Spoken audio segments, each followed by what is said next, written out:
So hi guys, not for profit organization 12th standard bookkeeping and accountancy and this side CACS Harish मतारी हमने already start कर दिया था। काफ़ी सारे हम थ्योरी और प्रैक्टिकल क्वेश्चन अलग अलग प्रकार के practical question with heavy adjustments हमने ऑलरेडी कर लिया है बेटा। टेक्स्ट बुक के सम सॉल्व कर लिए अभी तक तो हाल फिलहाल, और ध्यान देना। और ये मैंने टेक्स्ट बुक का एक्सरसाइज लिया था। प्रभु, इतना इंपॉर्टेंट एक्सरसाइज है, एग्जाम में इसमें से क्वेश्चन आने वाले। पहला वाला पिछले लेक्चर में ऑब्जेक्टिव क्वेश्चन, ये सिलेक्ट मोस्ट अप्रोप्रिएट अल्टरनेटिव हो गया था। अक्कड़ बक्कड़ बम्बे बो कौन बनेगा करोड़पति, एक क्वेश्चन 4 ऑप्शन। दूसरा वाला भी हो गया था, तीसरा भी हमने सॉल्व कर लिया था, चौथा भी कर लिया था। और ये आंसर इन 1 सेंटेंस मैंने आप लोगों को होमवर्क दिया था, है ना। ये ऑलरेडी मैंने पढ़ा दिया। एनपीओ का मतलब क्या है? Not for profit organisation is a social organisation, है ना। मेंबर्स के लिए, समाज के लिए काम करती है। इसका ऑब्जेक्टिव प्रॉफिट अर्न करना बिल्कुल नहीं होता है। Having objective not to earn profit, yes और नो। उसके बाद which organisations prepare income expenditure account, NPO prepares income expenditure account. What is receipt and payment account? Receipt payment is like a summary of cash book, yes और no. इसमें debit side, left side में receipt है सारी और अपने right side में payments है, irrespective of the period. कोई भी पीरियड से रिलेटेड रिसीट अगर इस पीरियड में आपको मिला, इस पीरियड में हुआ तो इस पीरियड में आ जाएगा। फिर वो रिलेटेड टू कोई भी पीरियड हो, कोई फर्क नहीं पड़ता, irrespective of period. Accrual concept follow नहीं करता, ये कैश बेसिस पे बनाते हैं, कैश बेसिस पे बनाते हैं। उसके बाद why income expenditure prepared to know the surplus और डेफिसिट ऑफ द एनपीओ। उसके बाद what is capital fund? NPO का जो मेंबर्स का फंड होता है आखिरी में, बरोबर है क्या? तो वो सब आपका कैपिटल फंड रहेगा। कैसे निकालते हैं? Asset minus liability is equal to capital fund. What is subscription? Subscription NPO के लिए इनकम है, income from the point of view of NPO. Subscription is income from the point of view of NPO, and subscription will be transferred to the income expenditure account, income side, credit side. What is legacy? Legacy मतलब मैं मर रहा हूँ और मैंने बोल दिया मरते मरते कि मेरी सारी जायदाद अब इसकी, लीगसी एनपीओ को दे दिया, तो उसे बोलते हैं लीगसी, है ना। मैंने बोला मेरे मरने के बाद मेरी सारी जायदाद एनपीओ को मिल जाएगी, तो एनपीओ के पॉइंट ऑफ व्यू से वो लीगसी है। What is surplus? इनकम ज़्यादा एक्सपेंस कम है तो सरप्लस है। And what do you mean by non recurring expense? ऐसे खर्चे जो है ना रिकर नहीं होते हैं, रिपीट नहीं होते हैं, वन टाइम वाले हैं, बरोबर। उसके बाद टू विच अकाउंट सरप्लस और deficit is transferred? Capital fund में। सरप्लस डेफिसिट कहाँ जाता है? बैलेंस शीट के लायबिलिटी साइड में, कैपिटल फंड में। यस और नो? क्लियर? ये सारी चीज़ें हमने देखी थी मुन्ना, पक्का। चलो आगे, डन, सिंपल है। ये जो भी थ्योरी थी वो थ्योरी मैंने बताई भी है, डन। एक एक सेंटेंस में उसका आंसर है। यहाँ से थोड़ा बहुत आगे बढ़ते हैं, यो यहाँ से थोड़ा बहुत आगे बढ़ते हैं बेटा, आ जा, पट पट पट पट पट पट, ध्यान देते रहे मुन्ना। क्लियर? बस आंसर 1-2 मिनट बस हो या बस, है ना। यहाँ से आगे का थोड़ा सा हम लोग आगे बढ़ते, सो फटाफट से ध्यान देना। सो प्लीज़ प्लीज़ ध्यान दे दो, yo okay. So complete the table, serial number, please ध्यान देना बेटा। इनकम, एक्सपेंडिचर, सरप्लस और डेफिसिट, है बेटा, देना। आ जाओ सर। क्लियर है? अच्छा, ये टेबल फटाफट से कंप्लीट करो तो बेटा, एक बार जल्दी जल्दी से टेबल कंप्लीट कर लो, है ना। एक चल देख तो बेटा मुन्ना, फटाफट से टेबल कंप्लीट करते हैं। एनपीओ चल रहा था ऑलरेडी, यहाँ तक के हमने सब देख लिया है। Complete the table. इनकम दिया है, एक्सपेंडिचर आपको यहाँ पे पूछा है, और यहाँ पे सरप्लस है कि डेफिसिट है? डेफिसिट है। बेटा एक फॉर्मूला बता देता हूँ, income minus expense is equal to answer plus आया तो सरप्लस है, और आंसर माइनस आया तो डेफिसिट है। ये तो कॉमन सेंस है। इनकम ज़्यादा है, खर्चा कम है, तो आंसर प्लस आएगा, मतलब सरप्लस है। इनकम ज़्यादा, इनकम कम है, खर्चा ज़्यादा है, आंसर माइनस आएगा, मतलब डेफिसिट है। सो 10,000 इनकम है और आपको लॉस हो गया, डेफिसिट है 5,000 का, तो बोलो बेटा एक्सपेंडिचर पक्के में ज़्यादा होगा। सो देखो मैं कैसे निकाल रहा हूँ, प्लीज़ एक बार ध्यान दे देना, निकालने का तरीका बता देता हूँ बेटा।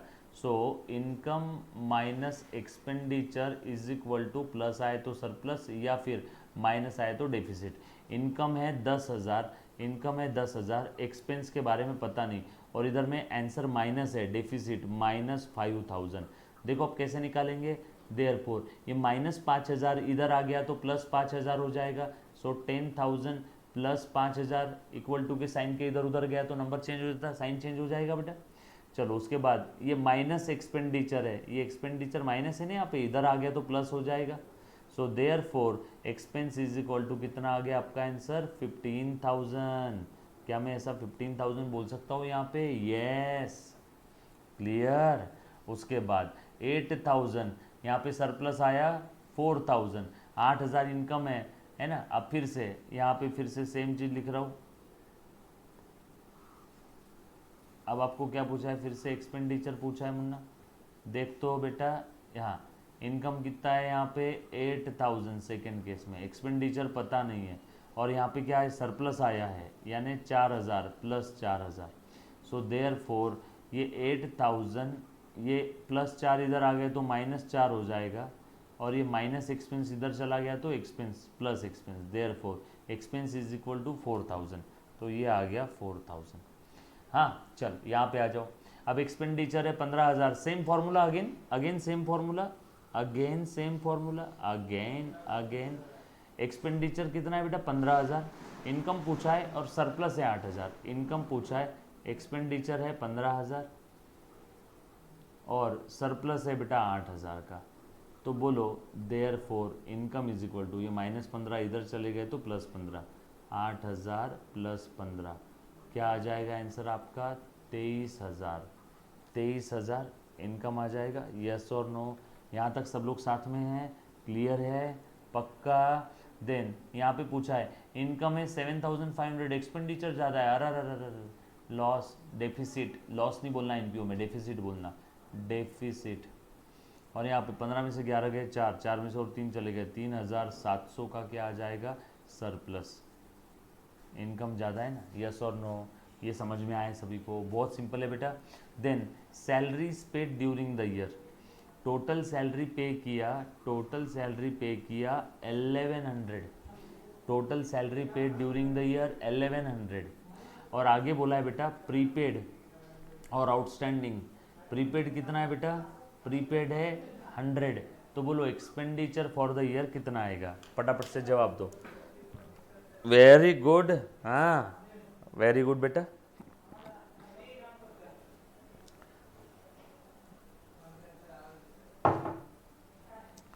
टोटल सैलरी पे किया था 1100, उसमें 1,000 रिलेटेड टू फ्यूचर है, 1,000 इज रिलेटेड टू फ्यूचर। ए बाड़ा, ए मुन्ना, 1100 टोटल पे किया, 1000 फ्यूचर से रिलेटेड है, मतलब करंट पीरियड से रिलेटेड कितना रहेगा? Only 1,000। So expenditure related to current period, जो कि इनकम एक्सपेंडिचर के एक्सपेंस साइड में जाएगा, 1,000 आ जाएगा। आपने वैसे भी बचपन में किया था, यस और नो? देन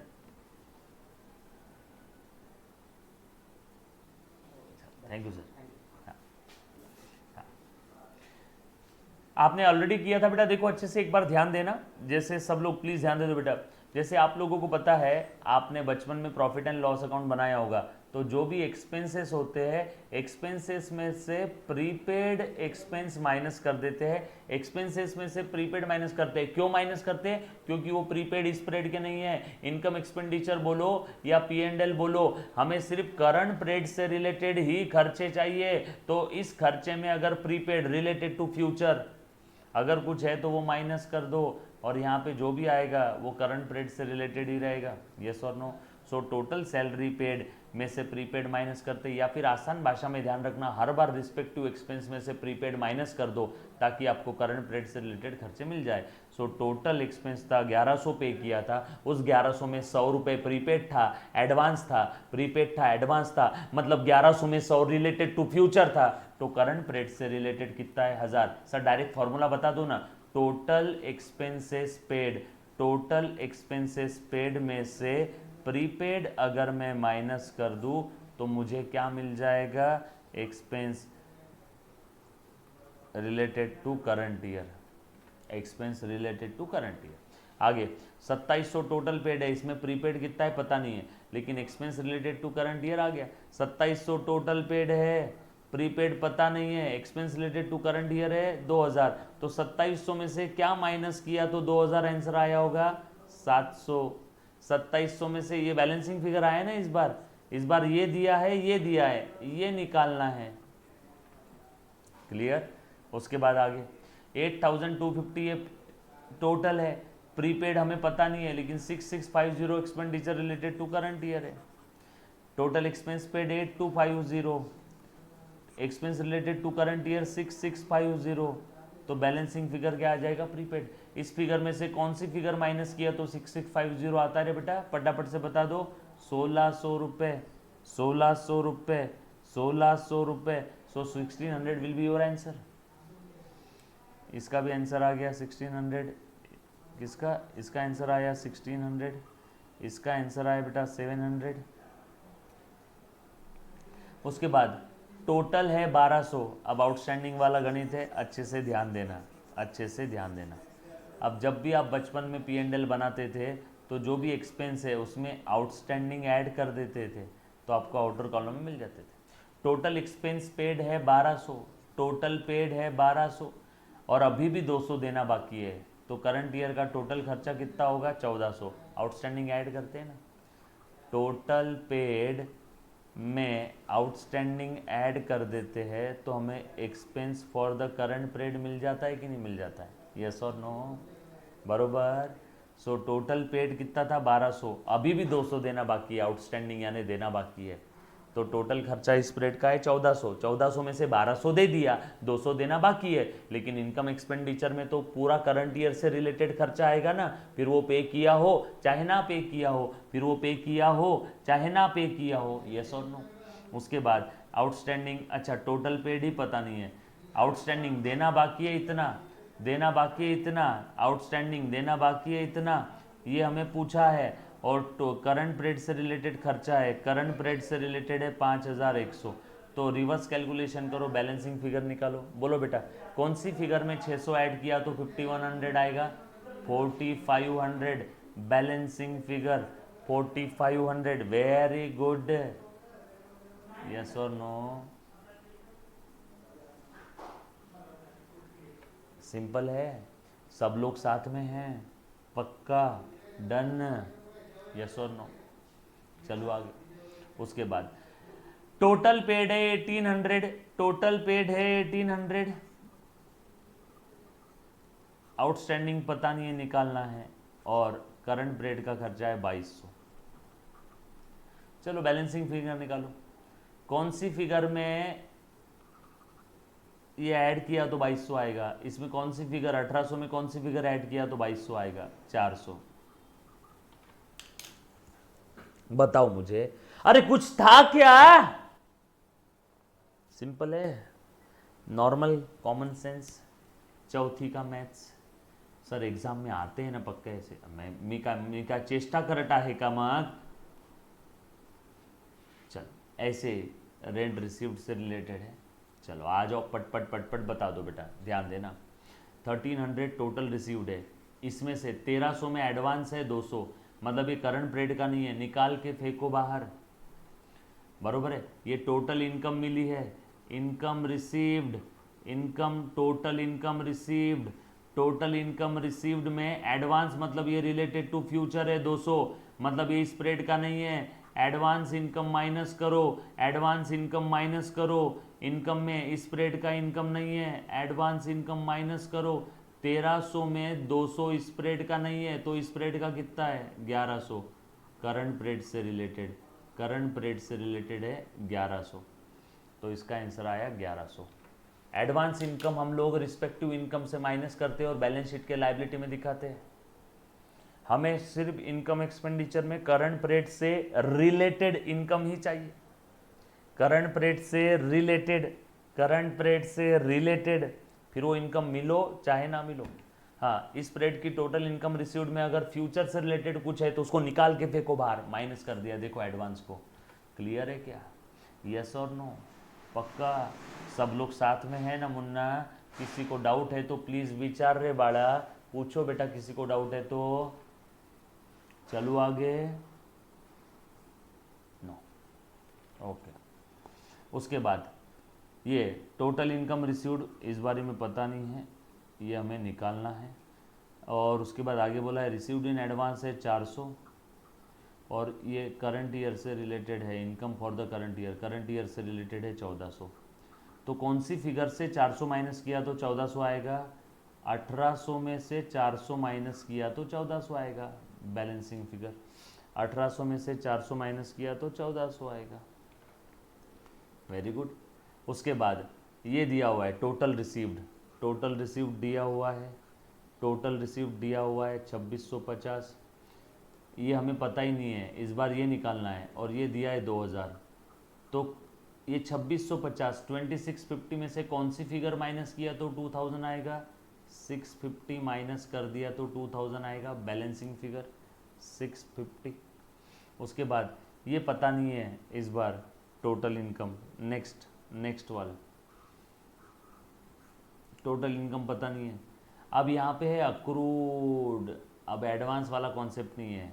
अक्रूड, अक्रूड मतलब क्या? कमा लिया बट मिला नहीं। अब एडवांस वाला कॉन्सेप्ट नहीं, एडवांस होता तो यहाँ पे माइनस लिख देता। अक्रूड मतलब कमा लिया बट मिला नहीं, रिसीवेबल मिलना बाकी है। एडवांस इनकम लेस करते हैं तो इनकम रिसीवेबल ऐड करते हैं, एडवांस इनकम लेस करते हैं तो इनकम रिसीवेबल यानी अक्रूड इनकम ऐड करते हैं। ये फॉर्मूला है बेटा, याद रख लेना, जो भी मैं लिख के दे रहा हूँ ये फॉर्मूला है। हाँ चलो, टोटल इनकम कितना मिला है पता नहीं, इनकम रिसीवेबल कितना मिलना अभी भी बाकी है 290, इतना इनकम मिलना अभी भी बाकी है। और करंट पीरियड से रिलेटेड कितना इनकम है 3190, करंट पीरियड से रिलेटेड है करंट। तो बोलो टोटल कितना इनकम मिला होगा? 3190 टोटल इनकम है, उसमें से 290 अभी भी मिलना बाकी है, तो बचा हुआ कितना मिला होगा? रिवर्स कैलकुलेशन है। कौन सी फिगर में 290 ऐड किया तो 3190 आता? कौन सी फिगर में 290 ऐड किया तो 3190 आता? कौन सी फिगर में 290 ऐड किया तो 2900? बरोबर, पक्का, डन। उसके बाद 2900 ये मिला है, 290 अभी भी मिलना बाकी है, तो टोटल इनकम हो गया 3190। उसके बाद फिर से टोटल मिला है 1700, टोटल मिला है 1700,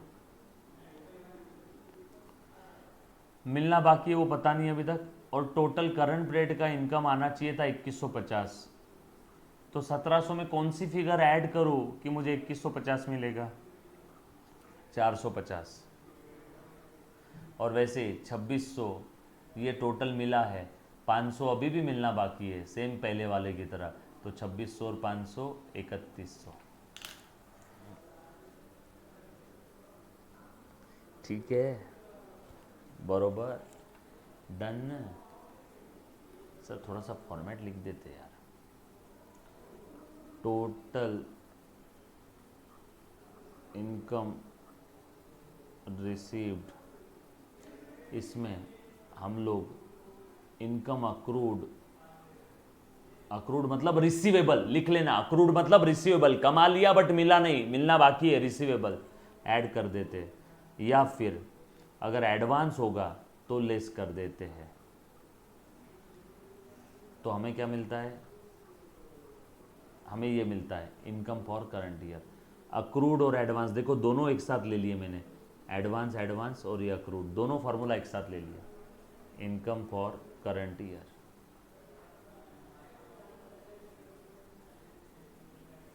ये प्लस भी हो सकता है और माइनस भी हो सकता है, अक्रूड है तो प्लस, एडवांस है तो माइनस, बरोबर। ऐसे ही ऊपर का फॉर्मूला था, डन, पक्का,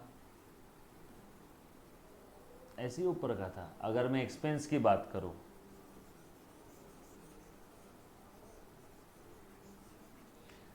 सो टोटल एक्सपेंसेस पेड में आउटस्टैंडिंग ऐड कर दो, और एडवांस है मतलब स्प्रेड का नहीं है तो वो लेस कर दो, इज इक्वल टू आपको क्या मिल जाएगा? Expenses for current year.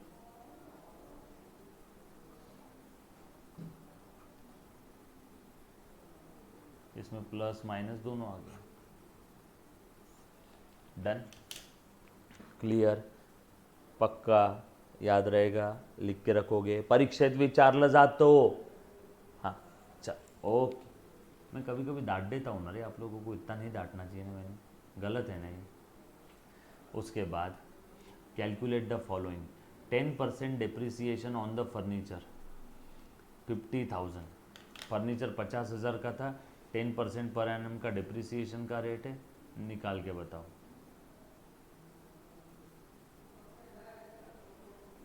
चलो बोलो तो, बोलो 50,000 10% पर एनम कैसे निकालेंगे? 50,000 गुणेला 10%, 10% म्हणजे 10% मतलब 10/100, ये हुआ 12 मंथ का, हमें चाहिए 3 मंथ्स का, सो इंटू 3/12। क्लियर, पक्का, डन, ये आया 1250।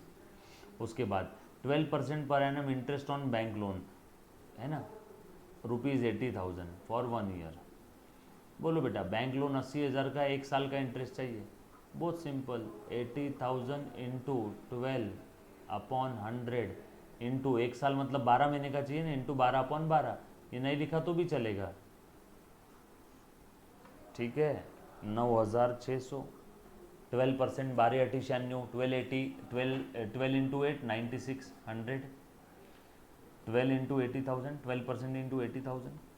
ओपनिंग स्टॉक ऑफ स्टेशनरी दे दिया है 5,000, परचेस ऑफ स्टेशनरी है 7,000, आउटस्टैंडिंग स्टेशनरी बिल है अभी भी देना बाकी 12,000, क्लोजिंग स्टॉक ऑफ स्टेशनरी है इतना 1,000। What is the amount of stationery consume? ओ हो, बड़ा प्यारा फॉर्मूला है, अच्छे से ध्यान देना। यहाँ पे लिख रहा हूँ, opening stock plus stationery purchase, बरोबर है ना, stationery purchase minus closing stock, opening stock of stationery plus purchase of stationery minus closing stock of stationery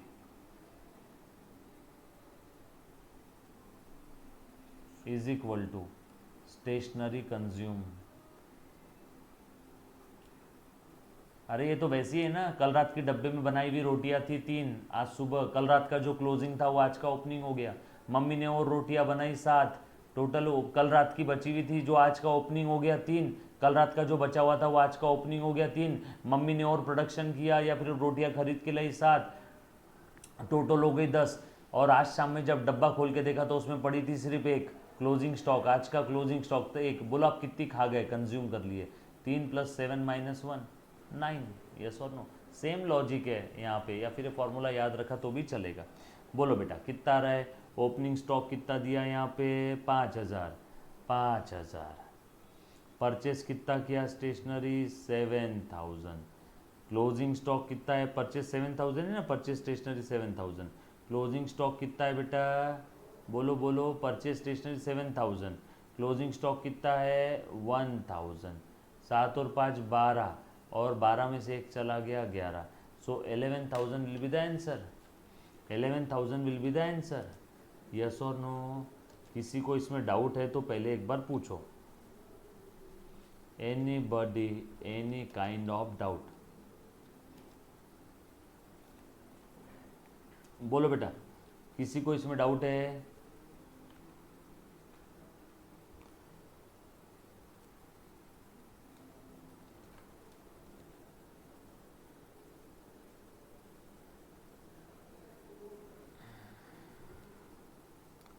stationery consume एक बार चेक कर लेना बेटा, कोई फिगर छूट रही है क्या हमारी? एक बार चेक करना। हाँ हाँ, एक फिगर छूट गई, एक फिगर छूट गई बेटा। हाँ हाँ हाँ बेटा, एक फिगर छूट गई। हाँ तुम्हारा बरोबर है बेटा।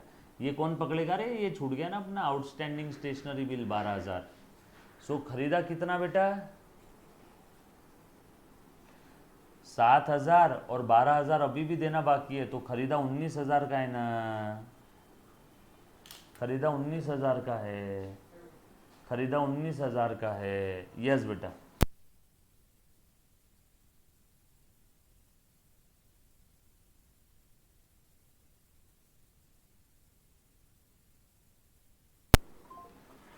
हाँ बेटा बरोबर है। अरे स्टेशनरी खरीदा था 7,000 का, और आउटस्टैंडिंग अभी भी देना बाकी है 12, तो टोटल स्टेशनरी खरीदा होगा। सुनो, स्टेशनरी खरीदा 7,000 का, और अभी भी स्टेशनरी का पैसा देना बाकी है 12,000, मतलब ये नगद में खरीदा होगा 7,000। एक्चुअल में क्वेश्चन गलत है, ऐसा नहीं देना चाहिए था। यहाँ पे ऐसा लिखना चाहिए था purchase stationery, amount paid 7,000, amount payable 12,000, amount paid ऐसा लिखना चाहिए था पेड। यहाँ पे आउटस्टैंडिंग लिख दिया ठीक है, बट ऐसा लिखना चाहिए था पेड, क्योंकि मेरे जैसा आम आदमी क्या सोचेगा, टोटल स्टेशनरी खरीदा 7,000, हो सकता है 12,000 ये पिछले पीरियड की पेंडिंग हो, ऐसा लेना चाहिए। या तो ये 12,000 करंट पीरियड का है, बट ठीक है माफ कर दो बोर्ड को थोड़ा सा, ठीक है। हाँ बेटा, हाँ बेटा, ओके। साहिल भैया, एक बच्चा बोल रहा है सर मैं न्यू हूँ, तो जो भी बच्चा ये लेक्चर फर्स्ट टाइम देख रहा है, डायरेक्टली ये लेक्चर नहीं देखना है, अपने बेसिक से देखना है बेटा। साहिल बेसिक से देखना है बेटा। हाँ, जो भी बच्चे नए हैं आपने बेसिक से देखना है, from the very first lecture, और from the very first lecture. Clear, पक्का, डन, आ जाओ बेटा। So opening plus purchase minus closing, purchase कितना किया 7 और 12 19, तो ये 19। सो ओपनिंग पिछले पीरियड का बचा हुआ था 5, टोटल और खरीदा 19, 19 और 5 24, 24 में से सिर्फ एक ही बचा, तो यहाँ पे कितना आ जाएगा आपका आंसर, यहाँ पे आंसर कितना आ जाएगा, स्टेशनरी कंज्यूम 23,000, 23,000, 23,000, यस और नो। जो भी बच्चा न्यू है बेटा, है ना, जो पहली बार ये लेक्चर देख रहा है, आप स्टार्टिंग से देखो, कुछ दिक्कत आती है लेक्चर होने के बाद मुझे व्हाट्सएप करो, मैं गाइड करता हूँ। डन। ये 9970 वाला नंबर आखिरी का, आखिरी का। चल, सो स्टेशनरी कंज्यूम आया बेटा 23,000, हाँ राइट बेटा, ये फिगर छूट गया था अपना, है ना। उसके बाद प्लीज ध्यान दे दे, ध्यान दे दे, सैलरी 10,000 है, आउटस्टैंडिंग सैलरी 5,000 है, calculate salary debited to the income. ये तो इसी की तरह है, ये देखो हमने थोड़ी देर पहले देखा था, सैलरी आउटस्टैंडिंग सैलरी। चलो, सैलरी 10,000, आउटस्टैंडिंग सैलरी 5,000, टोटल कितनी जाएगी बेटा 15,000, debited to the income expenditure account 15,000, total कितना जाएगा 15,000। और लास्ट में लाइब्रेरी बुक्स कितने की है मुझे पता नहीं है, डिप्रिसिएशन लेस करने के बाद 5,000 का डिप्रिसिएशन लेस करने के बाद 45 बचे, तो कौन सी फिगर से 5,000 का डिप्रिसिएशन माइनस कर देंगे तो 45 बचेगा, कॉमन सेंस। 50,000 में से 5,000 माइनस किए तो कितना बचता है 45, 50 में से 5 माइनस किए तो कितना बचेगा 45, बरोबर, पक्की बात, डन। चलो आगे। अच्छा, ऑड वन पूछा है, odd one, trading account, profit and loss account, receipt payment. अरे ये अचानक, ये देखो ट्रेडिंग P&L ये बिजनेस ऑर्गेनाइजेशन के है, बीच में रिसीट पेमेंट कहाँ से आ गया अचानक, ये NPO का है। बाकी बैलेंस शीट बिजनेस ऑर्गेनाइजेशन में आती है, ट्रेडिंग P&L आते हैं, NPO ऑड मन आउट है, NPO अपना रिसीट पेमेंट ऑड मन आउट है, क्योंकि ये NPO में नहीं बनता है, ये नहीं बनता है, यस और no. Trading P&L business organisation में बनते हैं, P&L भी बिजनेस ऑर्गेनाइजेशन में, बैलेंस शीट भी बिजनेस ऑर्गेनाइजेशन में बनती है, बट रिसीट पेमेंट यहाँ पे मैच नहीं कर रहा है। Machinery okay, furniture, computer, salary, ये तीनों असेट है, ये तीनों असेट है, ये बीच में एक्सपेंस आ गया तो ये ऑडमन है।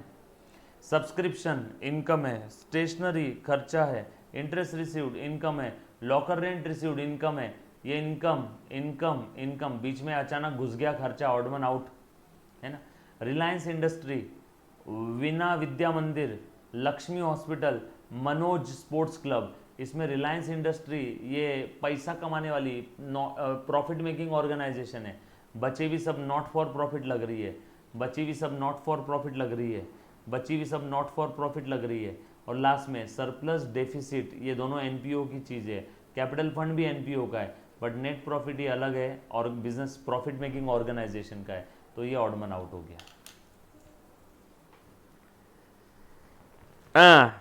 एनीबडी, कुछ था रे इसमें, ये था आपका NPO।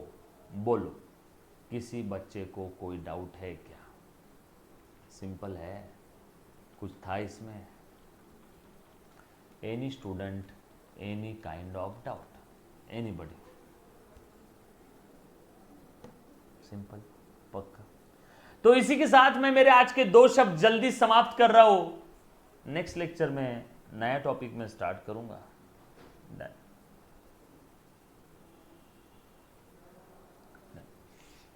चल आ जाओ, okay, thank you very much, love you all, take care, bye. Bye bye bye bye bye bye bye bye bye. अच्छा बच्चों, बाय बाय, टेक केयर।